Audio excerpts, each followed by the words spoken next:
Oh, good afternoon, everybody. It is so wonderful to see this wonderful crowd here today. Oh, my goodness. It is our time.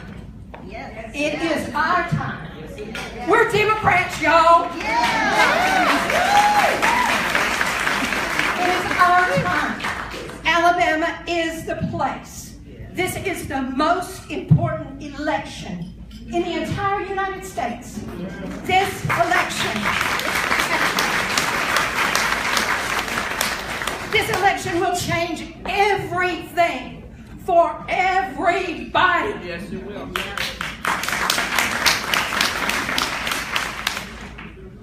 And we have a candidate. Do we have a candidate? Yes. The man that means no other further introduction. The next senator of the United States of America from the great state of Alabama, Doug Jones.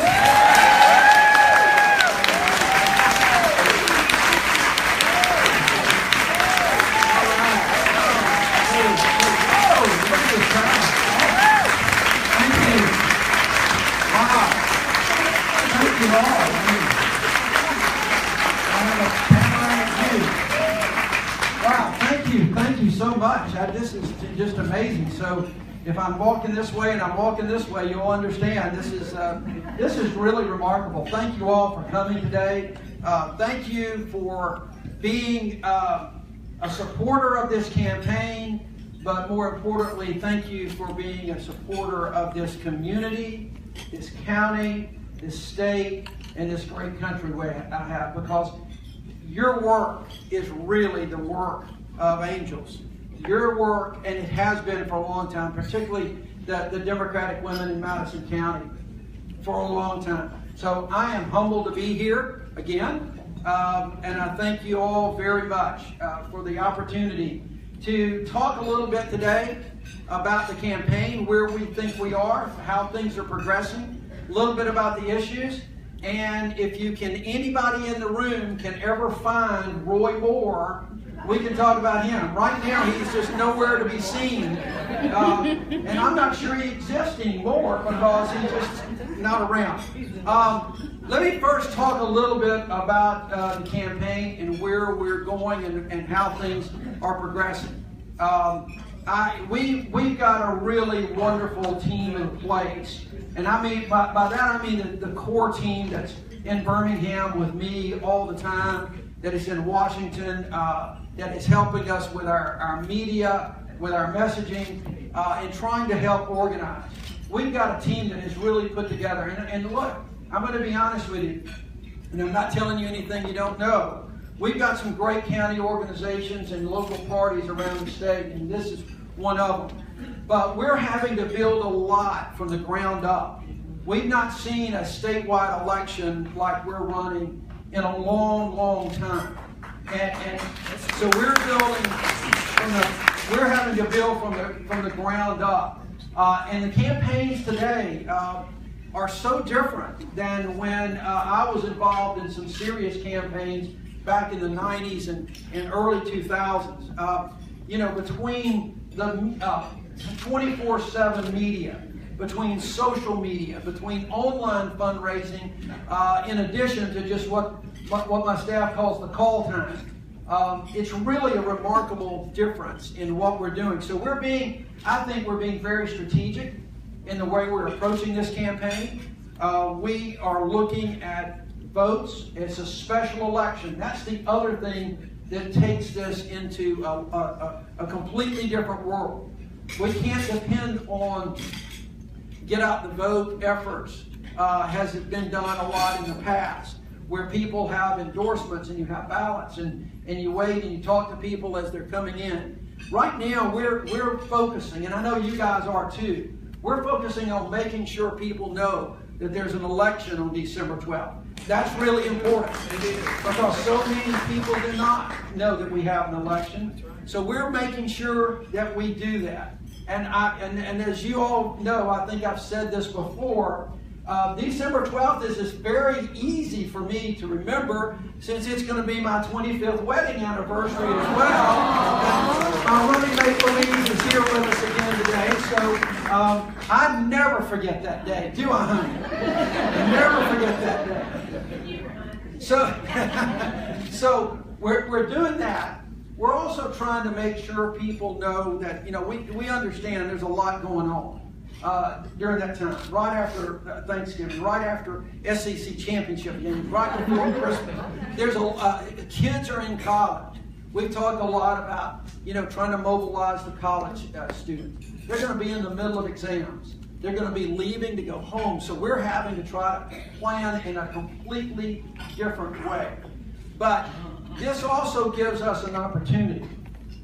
This really, a special election, gives us an opportunity to build that grassroots level, to build these organizations, so that in 2018, we're going to be ready to rock. Okay?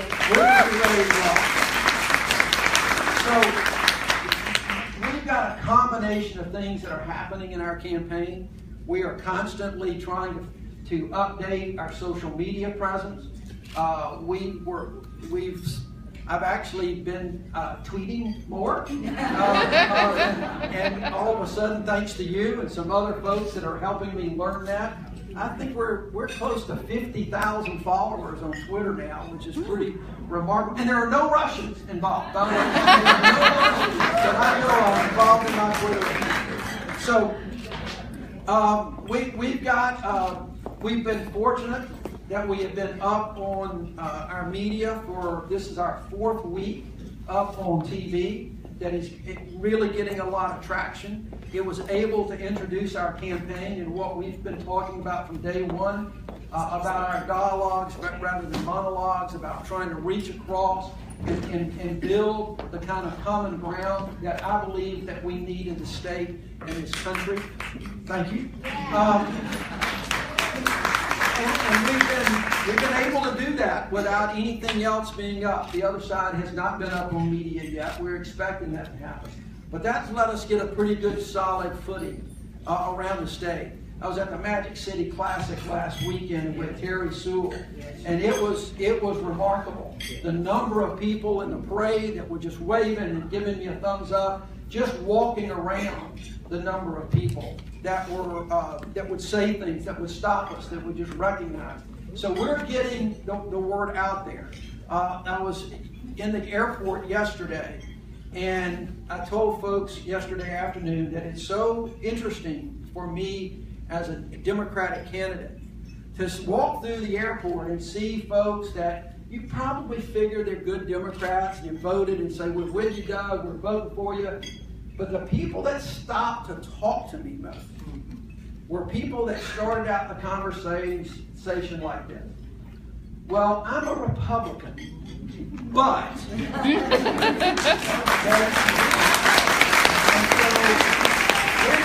We've really got some opportunities to get messages about working people and working families to folks who haven't been hearing those messages in the past. I did a thing this morning. Y'all may see it a little bit later if you haven't already. I did the video with Kyle Whitmire called Reckon. There's a really interesting one he did about Roy Moore. But today we did one, it was about 15 or 20 minutes. And I really enjoy this because those are conversations. I'm not reading from a prompter. I'm not trying to, get in a 20-second sound bite for the media. It's just a conversation about our media, about our issues, about healthcare. Those are the things that we continue to go back to. You have already seen people trying to divide us on issues that have traditionally divided this state. And we are addressing every one of those issues, but at the same time, we are pivoting right back to issues, the kitchen table issues that we believe are important to this campaign. Issues of health care, issues of taxes, issues of jobs and the economy. I spent all yesterday afternoon talking to manufacturing companies and labor unions about trying to bring manufacturing jobs to Alabama, trying to get organized labor and business talking together, which they are doing, by the way. I was involved yesterday with a plan. If you haven't seen it, you can go on the website and look. There's a wonderful plan that's been going on for the last 10 years or so called the Buy America Plan. And it's both business and labor coming together to try to encourage federal government, state governments, local governments, and consumers to buy those goods that have that label that says made in the USA, to buy the steel. We've lost so much of the steel companies in this country to not only cheap foreign steel from China, but dirty foreign steel that are manufactured in plants that care nothing about this planet and the environment. We've got to make sure that we invest in both environmentally sound manufacturing plants as well as those that are going to bring jobs to Alabama and the rest of the country. And we can do that. There is a wonderful coalition. Thank you. I told folks yesterday when we were talking about these, we really have a unique opportunity, folks. And Alabama, I don't believe, is really taking full advantage of it. But we have a unique opportunity with all that is happening in discussions about infrastructure. If we can actually get something passed in Alabama or in the United States Congress that's an infrastructure bill, we can do things the right way. Our infrastructure around the country is crumbling. It's not just roads. It's not just bridges. It's water systems. It's water systems in the Black Belt who are having a hookworm epidemic because of the water system problem. It's broadband and access to rural health care. All of those issues have to deal with creating and improving an infrastructure for the 21st century. And we've got the opportunity because we can do it in a way that's environmentally sound, that doesn't contribute to the death of the planet, that's so much of what we've done in the past is the damage that's caused. We've got this opportunity, and businesses and labor are responding to that. They know and understand. Regardless of whether the president pulls out of the Paris Accords, people understand, whether it's business, labor, or whatever, they believe in science. And they understand that we have to do it better. We have to do it better. So I will tell you, we have been, this is a wonderful crowd. I am just overwhelmed at the crowd. But I will tell you, it's the kind of response in crowds that we are seeing from one end of the state to the other. I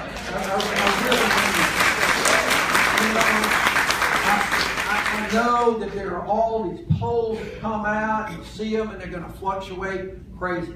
But what you can't get is a feeling. You can't get a feeling from polls. But we get a feeling. We have this, there is a sense, you saw this energy building back during the primaries. You see it building more now. You saw it build a lot after the Republican Party decided to nominate a man who's been kicked out of office twice. You saw this momentum time for a change. And we believe that. We believe we've seen that. We were in Mobile to hundreds of people at meet and greets down there on the Dog River. We've seen it in Auburn. We've seen it in Birmingham. We see it everywhere we go. And we're meeting, and the messages are the same. I'm not saying anything different to you about health care and jobs and the economy that I don't say to the Chamber of Commerce, who I met with just the other day up here in Huntsville. Great group of folks who invited me to come and to talk to them about what's important to the Tennessee Valley and to this city and to this county. I did the same thing in Muscle Shoals, the same thing in Mobile. Those are the same messages, though, that as we talk about them, that I give to the Alabama Labor Council, that I give to folks who are on the floor of those jobs and those factories. That's what's important. That's why I believe that trying to reach and find that common ground is so important. Well, that's why I believe, if you've seen the more recent things, that there is some honor and compromise and civility. I believe that. And so as we continue to go. We're going to continue to talk about issues. The one thing that my campaign is doing, and all my folks want to do this, but I've insisted on it. Everywhere we go, we're inviting the media to try to talk to us, to meet with us, to do interviews. I'm not dodging anybody or anything. And you can't say that about Roy Moore. To me, this campaign is a lot like Where's Waldo? Because you just don't see him talking about the issues. In fact, he makes public statements saying, I'm not going to talk about issues. He said that in Washington, D.C. And I always get digressed when I start talking about him. But how ironic is that he was up there trying to meet with Mitch McConnell and the swamp in Washington when he said time and time again that he wants to defeat him, and that McConnell and his people have said he's unfit for office in Washington, D.C. But that's the way it goes, folks. That's politics. Well, there's more to this campaign. There's more to this campaign than politics. People's lives are at stake. People's health care, their jobs, the education of their children are at stake. This state's reputation is at stake.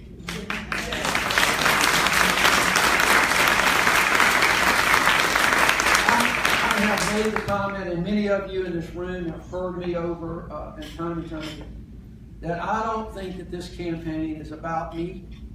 I am not a perfect candidate. I am not a perfect person. The campaign should not be about Roy Moore. This campaign should be about the people of this state and the issues that we face every day. It should be about the concerns that we face. It should be about bridging those divides that we have in the state, that we've let folks divide us for too long. That's what this campaign is about. And I will tell you, and I have to talk about more for a moment.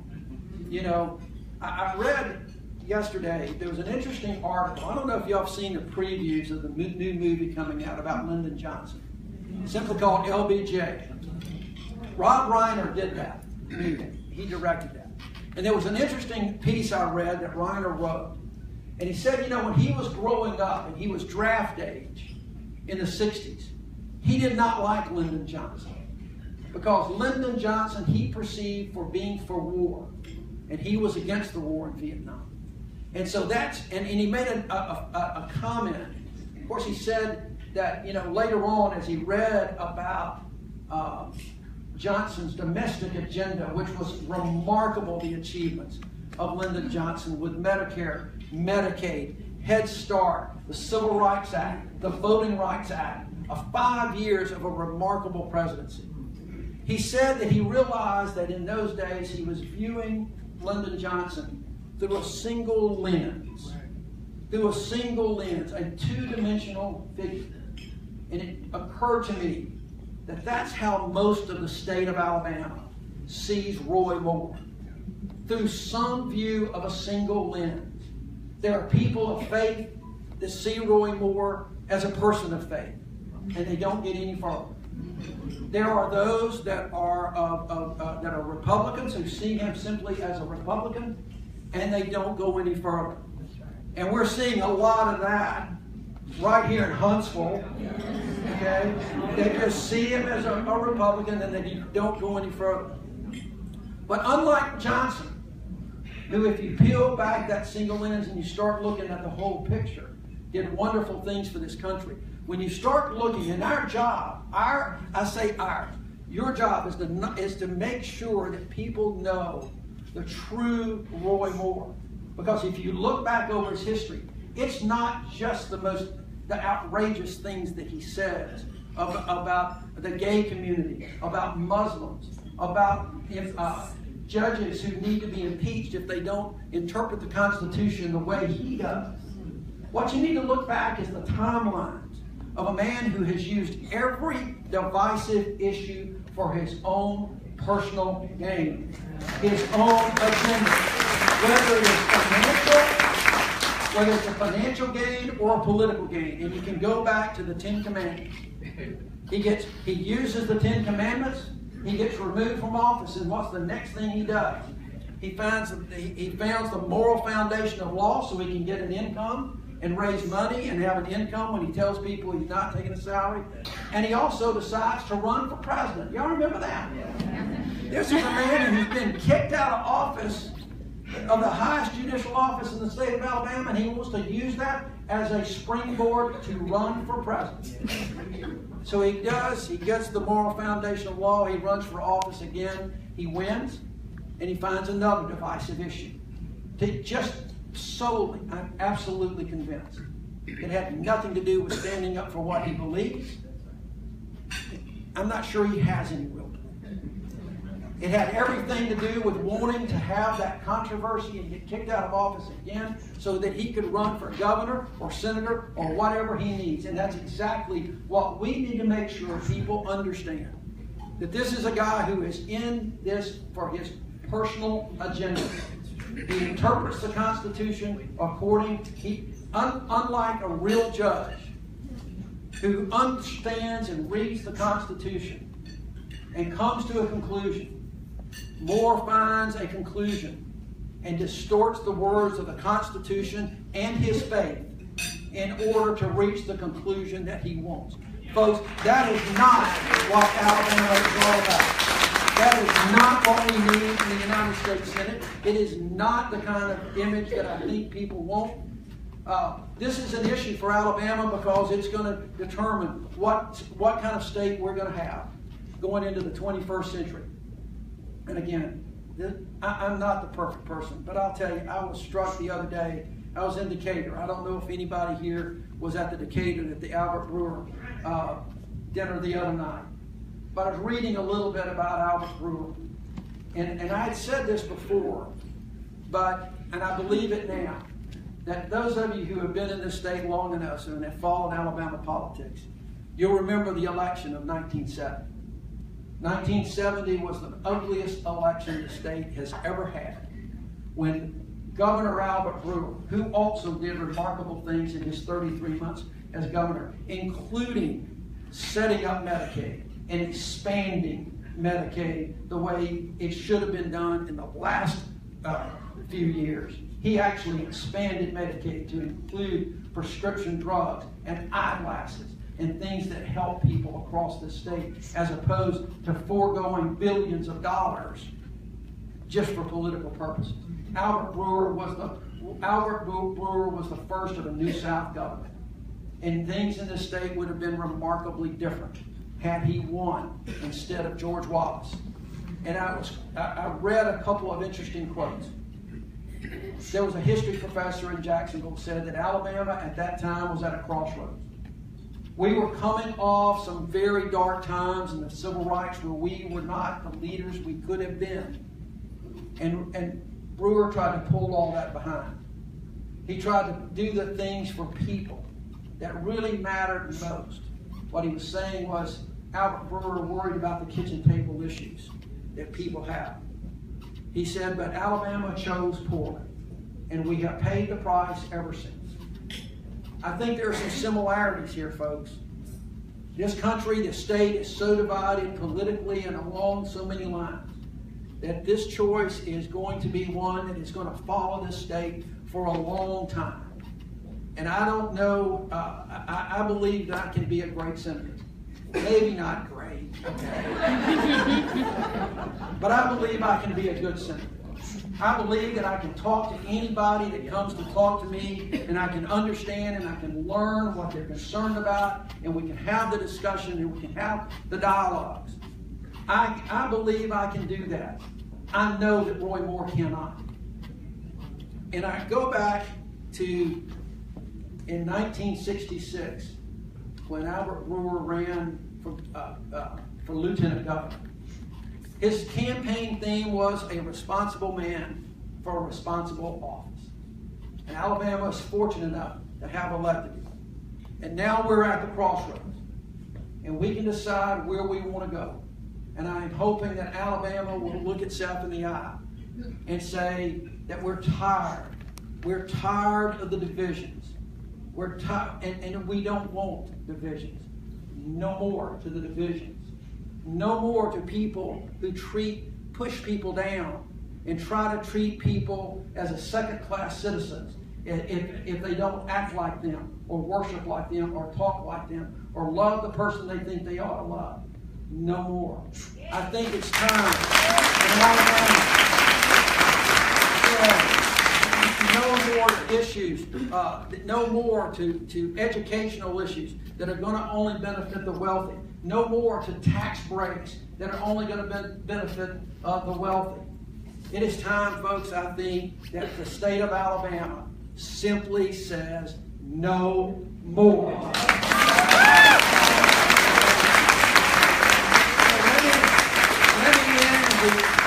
Look, I don't want to take a whole lot of time. I want to take a few questions, and y'all been here for a little bit. Let me just say, I want to go back to Governor Brewer, because I think we have an opportunity. If we can get out there and work, and you can work this county, Tom Ryan's here. We've got so many great folks working in the Democratic Party in this county. You're doing things, you're getting out there, you're canvassing. We've got an opportunity with the work that you're doing, with the work that our campaign is doing together, with the work that people from one end of this state have been doing on the ground, on the phones, in social media, in talking to their friends, some of whom have never voted Democratic, to say, let me tell you about this candidate and this campaign, and let me tell you why it's so important. We have an opportunity, as Governor Brewer said in 1966, we have an opportunity to elect a responsible man to a responsible office. We've just got to make it happen, folks. So thank you all. Thank you very much.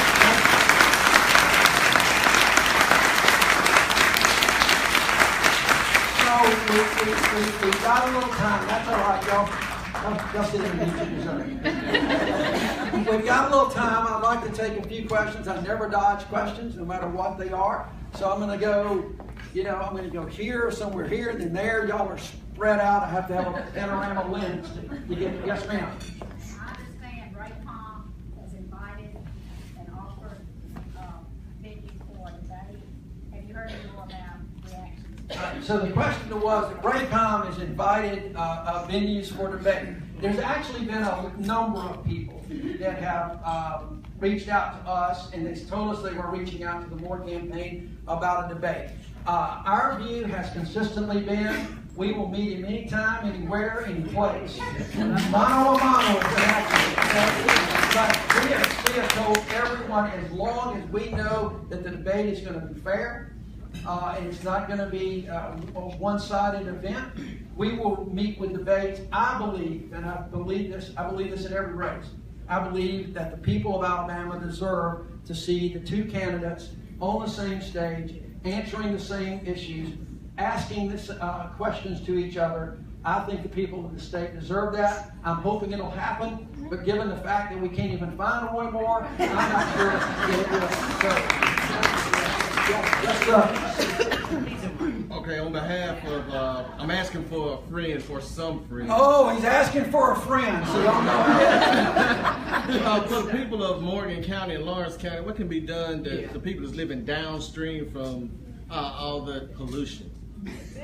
Well, I don't know exactly what you're talking about, so I'll have to figure out. The PFCs that Daikin has already paid $5 million settlement for, and I just need to look at the issue because I'm not familiar about it. I've been to Morgan County and I've been to Lawrence County a couple times, and it's not been mentioned. So I need to, that's something, and I got staff back there taking notes right now. So we'll look at that. Look, issues like that there's more of those out there in this state than need to be. I've been dealing for the last 15 years or so with the PCB issue in Anniston, where I was appointed as the federal court special master to help oversee that cleanup. We've got issues of Superfunds in Birmingham. I know that there's some issues in Northeast Alabama dealing with mercury that have been part of litigation. So that specific one, if you'll get with my staff afterwards, I'll take a look at it because it's the first I heard. So I apologize. So since I can't answer that question, I'm going to go one more to the middle.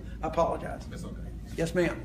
I think statistics show that Democrats do poorly in rural areas. Are you concentrating You know, the question is, statistically in the past, Democrats have done poorly in rural areas, and whether or not we're focusing and concentrating on rural areas.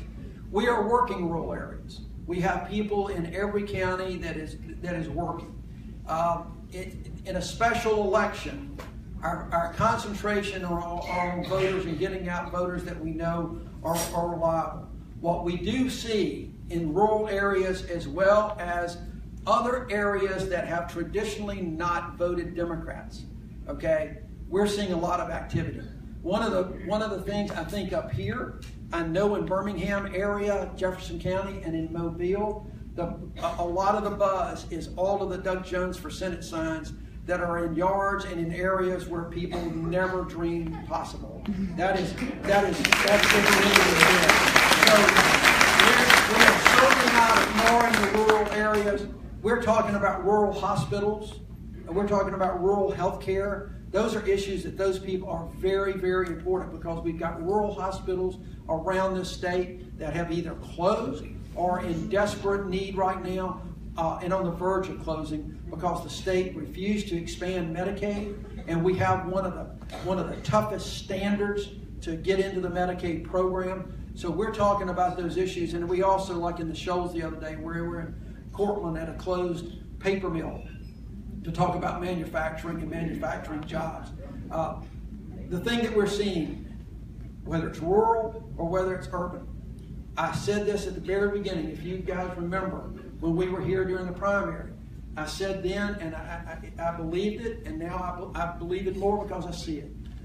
Our urban areas, our rural areas, the people there have a lot more in common than they have that divide us. And that's the message we're trying to get out. So I need help getting into those areas, because it is a big state, folks. We're, whoo. Yes, ma'am.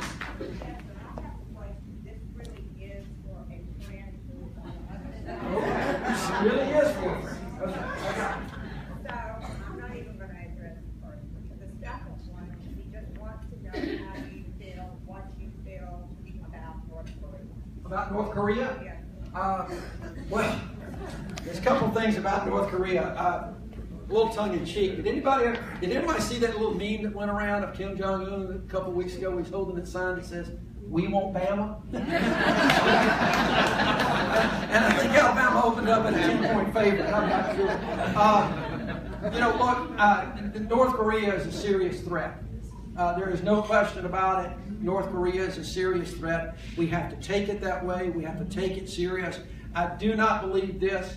I do not believe tweets are the way to get that issue resolved. I do not think that name calling is the way to get that resolved. I think China has to be part of that conversation.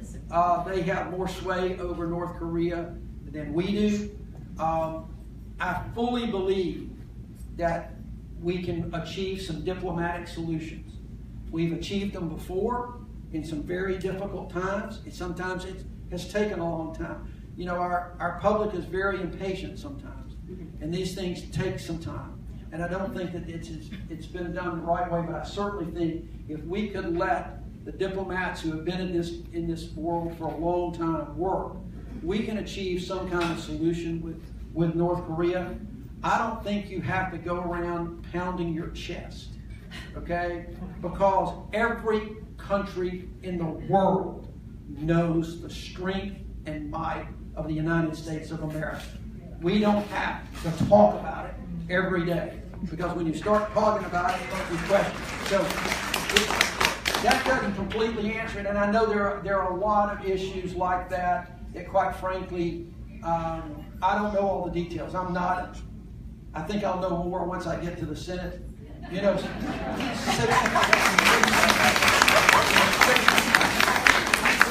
6 months ago, I'm trying to figure out where my next client came from, right? So, and none of them were coming from North Korea, so I didn't know. All right, let's go back over here. Oh, good Lord, I got hands. Yes? I was reading in the Huntsville Times that the Moore campaign itself has raised more money by 3-2 margin than the Jones campaign. I was wondering if you'd like to talk about it. Absolutely. I don't know what they raised now, Okay, that was a September 30th deadline. Okay, and there was another statistic. The question was about fundraising. And the last reporting period, it showed that Moore had raised a little over about 2.5 or 2.4. We had about 1.4. That was for September 30th date. But there was a very interesting line down in the bottom of that said Moore had a little bit less than $500,000 on cash in hand. We have $1 million cash in hand on hand. And that's thanks to you guys in part because I didn't have a runoff. But I will tell you, our fundraising has far exceeded our expectations. And that's all I can say right now. We'll have another reporting period coming up not too long from now, and you'll see. But we have been very pleased with the way the fundraising has gone. We're getting a lot of every day. It just seems to pick up with different things. And again, it's the things that we're doing. It's also the things that Roy Moore is doing that is helping our fundraising again. So we believe we're going to have. At the end of the day, we believe we're going to have more than enough to satisfy what we wanted to do in this race when we started out. And that's all I care about, is making sure I've got enough to stay up, to be able to hit my get out the vote efforts, mailings, radio. We're going to be doing all that in the next 6 weeks. So thank you for that. All right, middle. Yes, sir. I want to thank you for running, first of all. Thank you.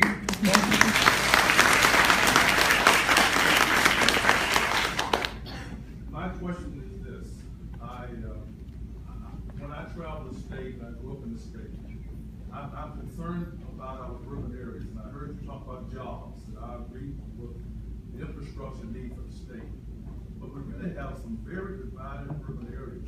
I'm not just searching from Huntsville, but Birmingham, particularly the west side of Birmingham, is atrocious in some ways. And there's some aspects of Huntsville that need some improvements too. I would like you to comment on any thoughts you have on how to address the issues of the poverty in the urban areas, not just the poverty in the black belt and that type of thing. But we have it seems like we're dividing ourselves again back to when I was a kid. Right. We almost have two worlds in the urban areas. All right, so the question was about the divide that we have in some of the rural areas and how even in the urban areas, but we've got that same poverty in the black belt and other areas. But even in the question was even in Huntsville, you basically see two different communities. We certainly see that in Jefferson County, you see it in Mobile.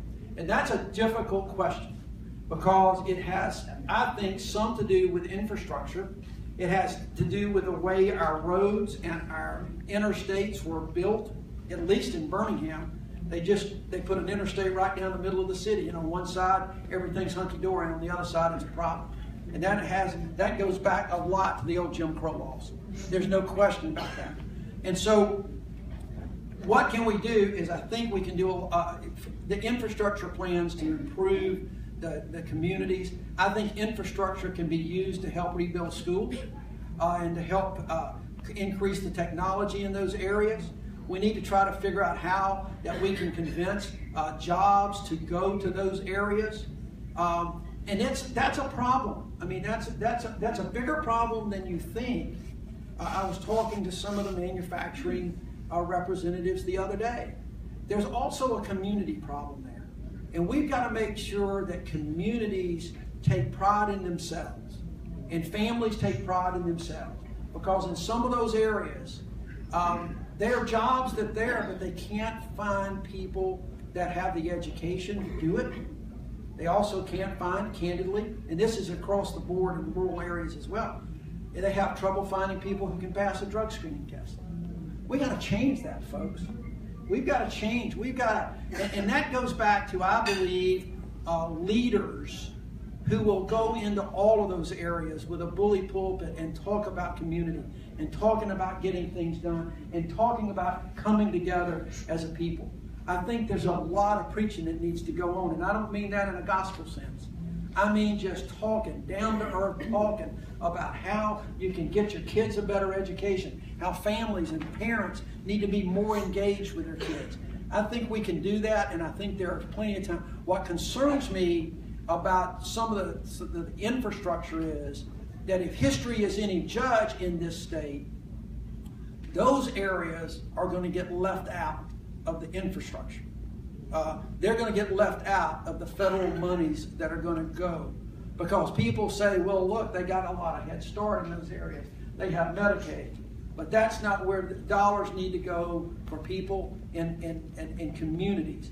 And the current budgets, I think, that the president has proposed is going to cut back a lot on things that I think can be used for those communities. And I've told folks, I want to be a partner as best I can. I want to be a partner and an advocate. I think Terry Sewell's doing a pretty good job of being an advocate for those areas, and I want to partner. She needs help with the Alabama delegation, and I intend to give it to her. So thank you.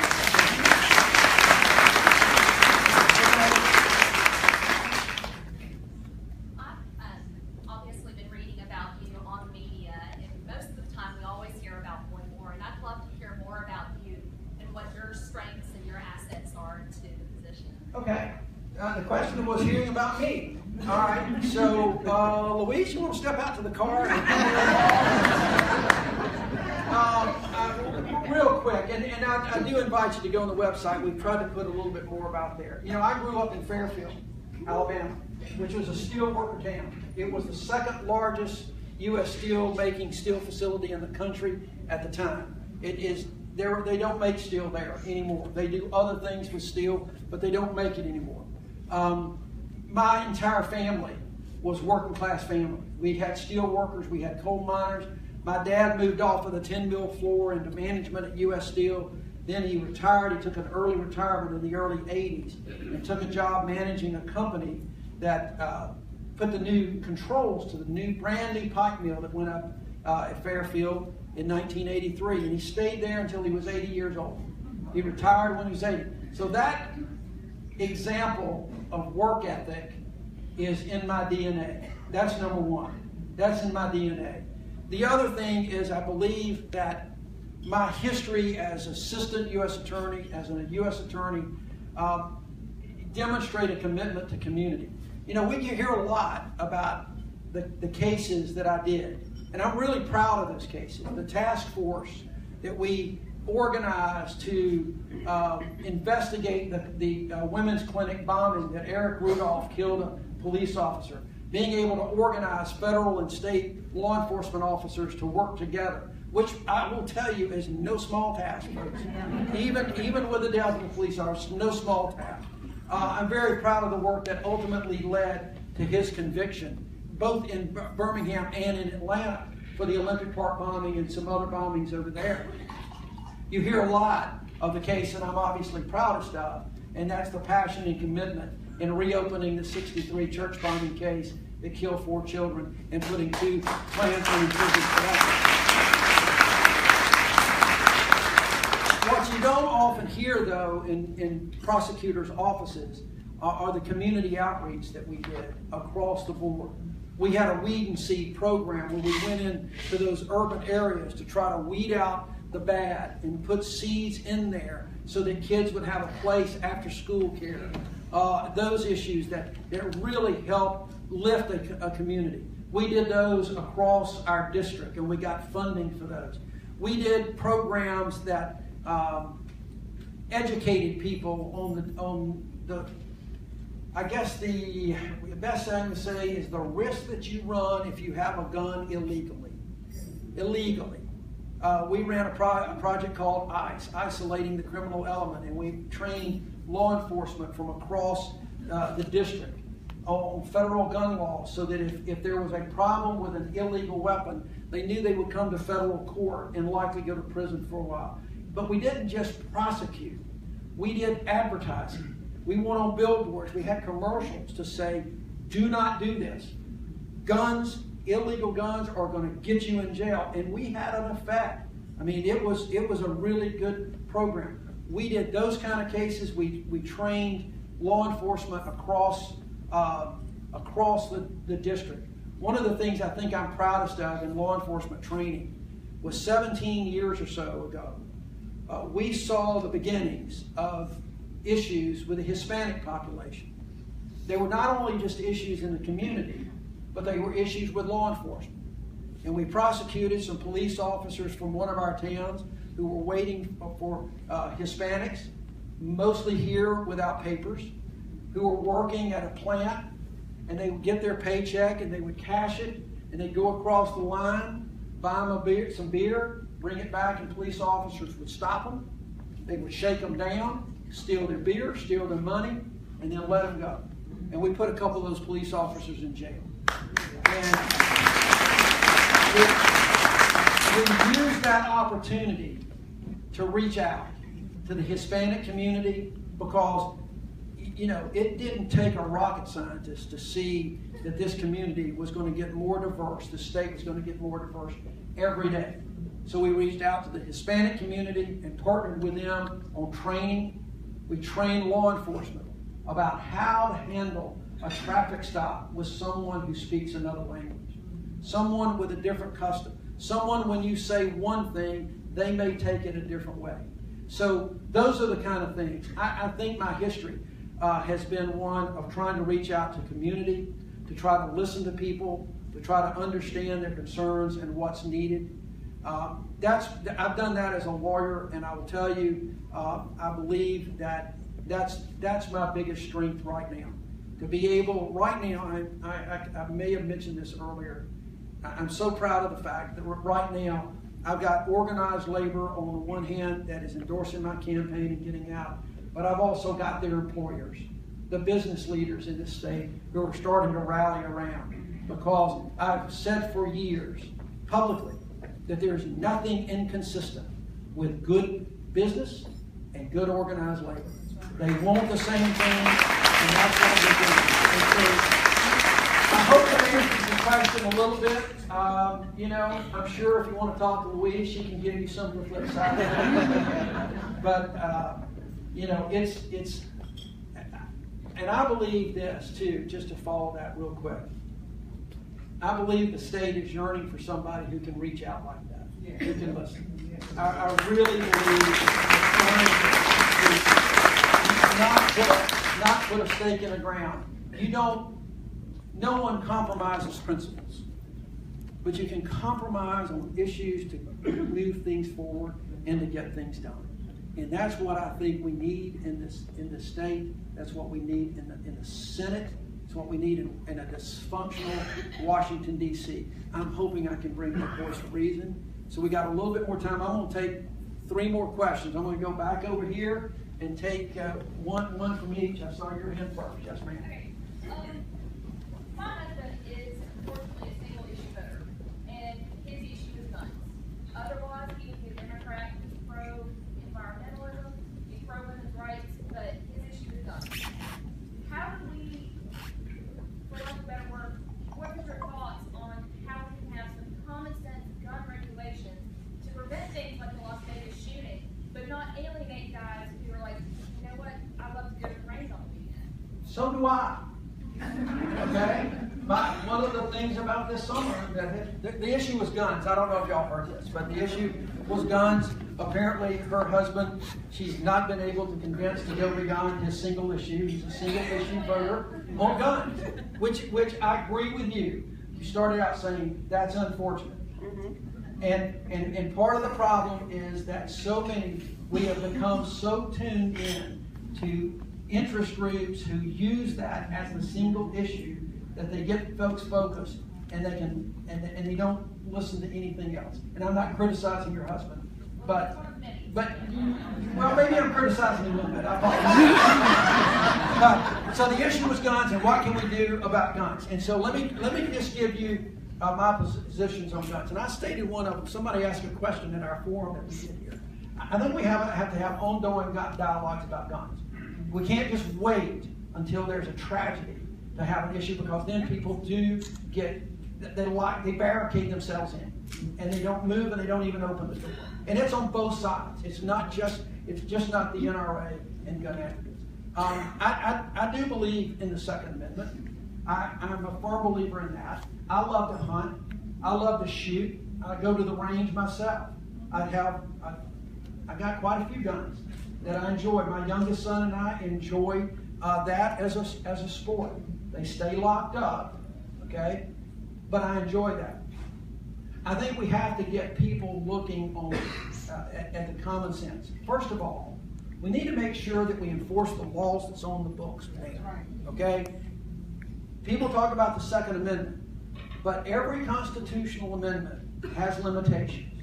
Whether it's freedom of speech, freedom of religion, there are limitations on everything. And we've got in place a system that should, if enforced properly, will keep guns out of the hands of criminals, which is incredibly important. The biggest issue is involving mental health. That is a huge issue. That's very difficult to deal with. It's one of those issues that people don't like to talk about. It's very personal, and so it's a very difficult issue to deal with. I've advocated for a while that we should better fund and increase the technology, and your husband will know what I'm talking about the National Crime Information System. And NICS, that's the system that runs the background checks. And it has errors in it, but if we fund it appropriately, it will be less errors, which means that we keep guns out of the hands of people that are not allowed to have them, and dangerous people, but yet it's efficient for law-abiding citizens. With regard to certain aspects, I will flat out tell you that I think we ought to absolutely outlaw bump stocks. That is not, in my opinion, a Second Amendment issue. That's an accessory. Okay, and that is not something, and when you can turn a semi-automatic weapon into an automatic weapon, which are banned, or at least you have to jump through a lot of hoops and it's real expensive. I don't know anybody that uses the bump stock to hunt. Okay, if they've got to fire 40 rounds at a deer, then they don't have any business having a gun. Okay? And most of the Second Amendment folks that I've talked to agree with that. We had an event in Montevallo recently, and the owner of the art gallery was a big Second Amendment guy too, and he introduced me. And he told me ahead of time. He said, "Look, that is not something that we need in this country. We need to make sure that we don't have that. There are other things like suppressors and silence that I don't believe belong in the Second Amendment." And finally, we've got to figure out how to do something about background checks. I'd like to close the loophole in gun shows. No one who wants to purchase a gun should have any problem with somebody running a background check. Shouldn't have a problem. That's a little bit harder to do when you're talking about private sales, but if we can just start with that and continue to have those dialogues, I think we can do it. The main thing I'd like for you to tell your husband is that if he wants to compare gun cases with mine, I'm happy to do it. And the one thing that I've had to, as I started this campaign, was to promise my 19-year-old, I'm not going to take away your damn gun.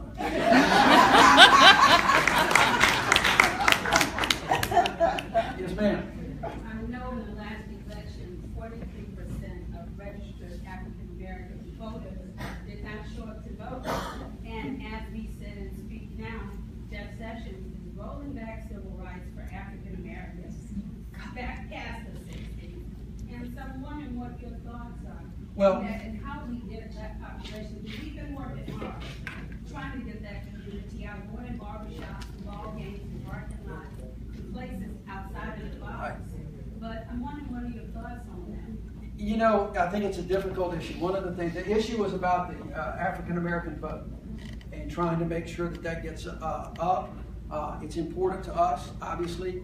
And she prefaced it by saying that, you know, Attorney General Sessions is rolling back all of the gains that we made on access to the ballot box and civil rights, and that should cause concern in a lot of communities. It does for me.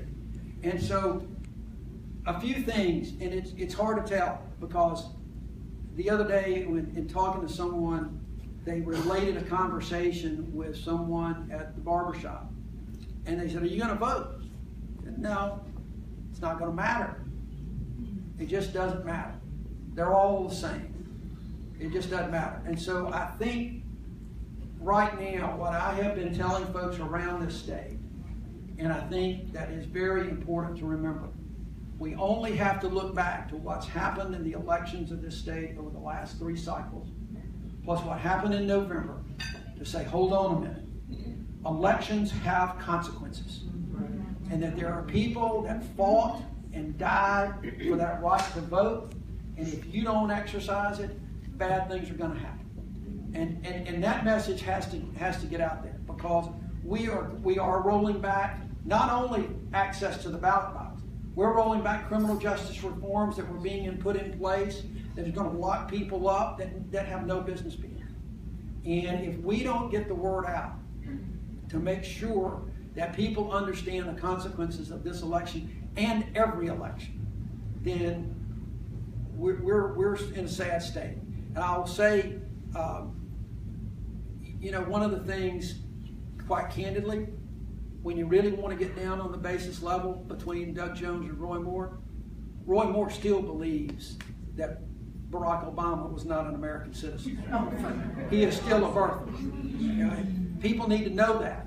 That's the kind of rhetoric that this guy espouses, that he still believes in the birther movement.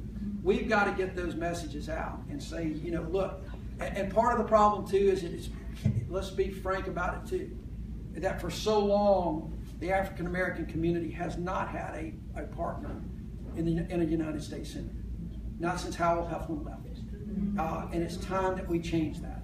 And there's no different in being a partner in the black community than being a partner in the predominantly white communities of Blount County and St. Clair.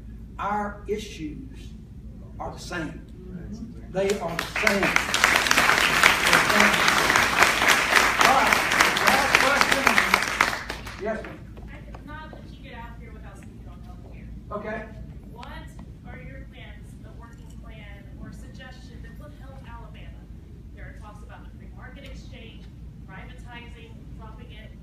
What do you think will benefit Alabamians the most when it comes to health care? All right, so the question is about health care and what benefits Alabama the most. Well, the first thing, candidly, is to play some defense, to do no harm. Because if you've seen the Republican plan that passed the House, the plan that was proposed and went down to defeat from the Senate, those would have hurt Alabama a lot. I want to see a plan that protects people with pre-existing conditions. I want to see a plan that not only preserves Medicaid, but possibly expands Medicaid. I want to make sure, she's raising her hand, I want to make sure that we try to get our insurance markets freed up. Now, there's a lot of people in here, I know, because I've heard from many of you, that are all in favor of Senator Sanders' single-payer plan, universal health care. I'm not there yet. Not with a budget that we've got right now. I just don't see it happening. But the important part about that debate is that it's a legitimate thing that's on the table and needs to be discussed. The one thing I will tell you that I believe is I do think that we need to fashion some type of public option where there is, I think that'll help the markets a lot, where there's a public option for people to purchase health care other than, in this state, Blue Cross. And I think that a public option will help. Women's issues, women's health is a critical component of that. I think that right now, the plans that I've seen would hurt access for women, and especially single moms. People's health insurance rates that have been able to get it, a lot of those rates have gone up, and it's gone up, I think, in part. For those lawyers who are in here, you may understand, or insurance people, insurance companies don't like instability. And they start hedging their bets when there's instability in the market. And when you've got an administration and a Congress who is trying to completely destroy the Affordable Care Act, it creates a lot of instability. And when you have, instead of trying to promote and create some stability in the market, we see the government right now rolling back on the money that's being spent to advertise about trying to get into these plans.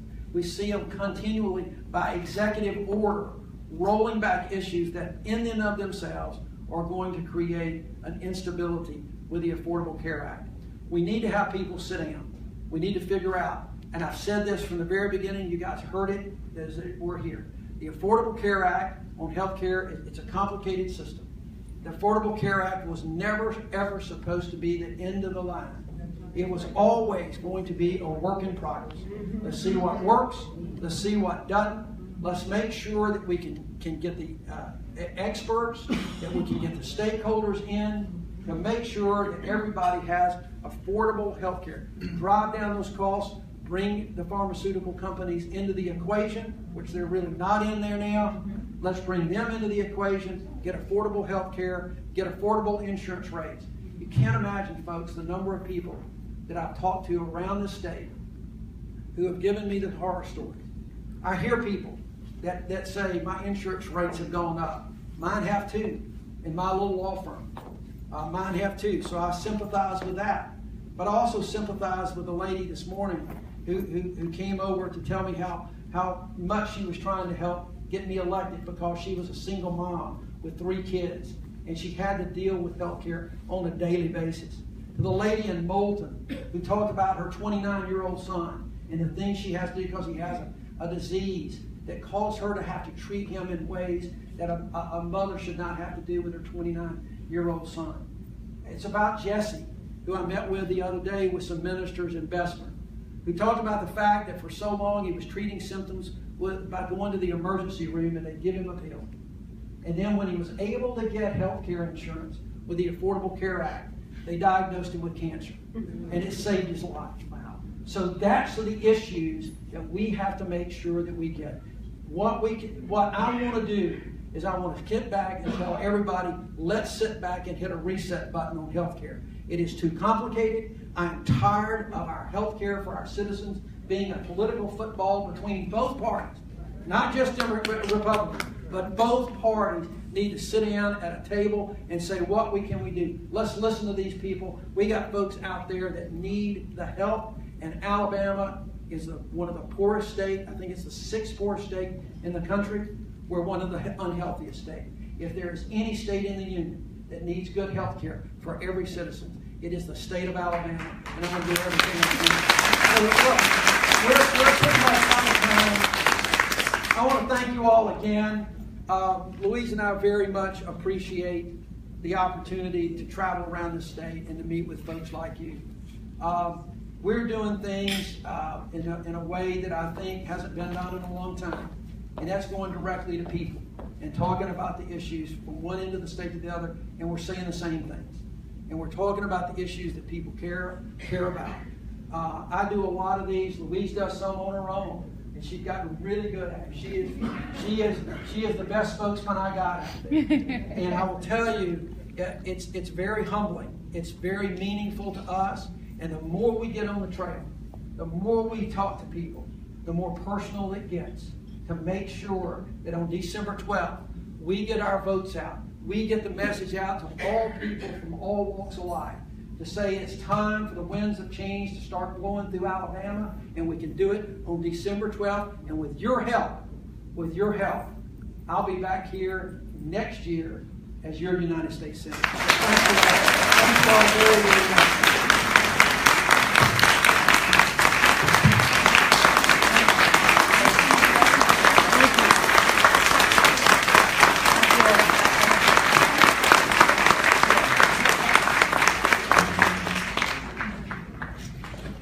Thank you, Senator Jones. I love saying that, so I may keep saying it anyway.